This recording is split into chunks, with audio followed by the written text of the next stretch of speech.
Hi, I'm Dan Larson, and this is Marvel Legends Juggernaut Wave Rogue in 4 minutes or less. This is it, fellow collectors. Marvel Legends Juggernaut Wave Rogue is the 6-inch Rogue figure that everyone has been waiting 13 years for. Time to prostrate yourselves before the almighty action figure overlord Hasbro and give them their due respect and appreciation for finally delivering what the fans asked for. The last time a Marvel Legends Rogue figure was released with this classic 90s look was when the line still belonged to Toy Biz back in 2003, which practically was the 90s, especially when you factor in design and manufacturing time. Why is this costume so classic? Because Rogue achieved pop cultural awareness as part of the rise of all things X-Men in 1991. The X-Men were so white fireball hot that there was practically literally nothing else in comics or on television. Everything was X-Men. For Rogue, this was the costume designed by pre-Image Comics superstar artist Jim Lee and featured in the highest selling comic book in the history of comic books, X-Men #1. It was also used in the very popular X-Men cartoon, which ran from 1992 to 1997, whose theme song I still hear in my nightmares, and the Marvel vs. Capcom series of video games. Prior to 1991, Rogue was practically non-existent to anyone and everyone who was not a regular monthly reader of X-Men comic books.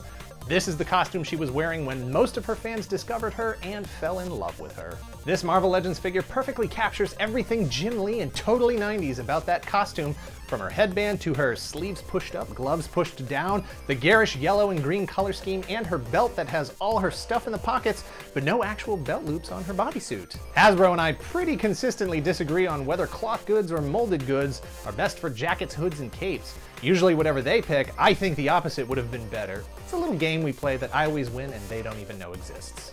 But they win this round because it looks great and is so much better than the cloth goods jacket on the 2003 figure, which I would show you but I don't own because that figure has not aged well. For me, this is the first and only Rogue figure in my collection, so I'm happy to be starting from the top. There are some limitations to articulation, but you can't have it both ways. While the sculpting of her hair looks great, it limits the degree to which her head can turn or look up and down. She comes with an extra ungloved hand for draining the powers out of other mutants, and while that's a nice touch,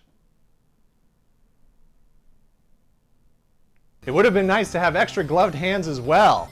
Now that 90s Rogue has been delivered, time to revisit 90s Cyclops, Gambit, and Bishop, not to mention Psylocke and Professor X in his golden hover-round chair. If you're not into the X-Men or don't consider Rogue a core part of the X-Men or the Avengers, weird, then this figure is an easy pass. But if you spent 5 years worth of your Saturday mornings as a kid watching the X-Men on Fox, then this figure is a must-have, so buy it if you see it, and if you see two, leave one for the next collector.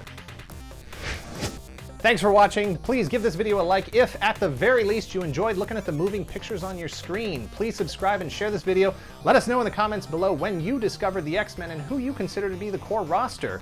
Me, I'm a 1980s Silvestri-era X-fan. Storm, Wolverine, Colossus, Dazzler, Longshot, Rogue, Psylocke, and Havoc.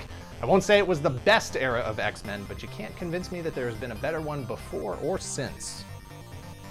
Cut. Hang on.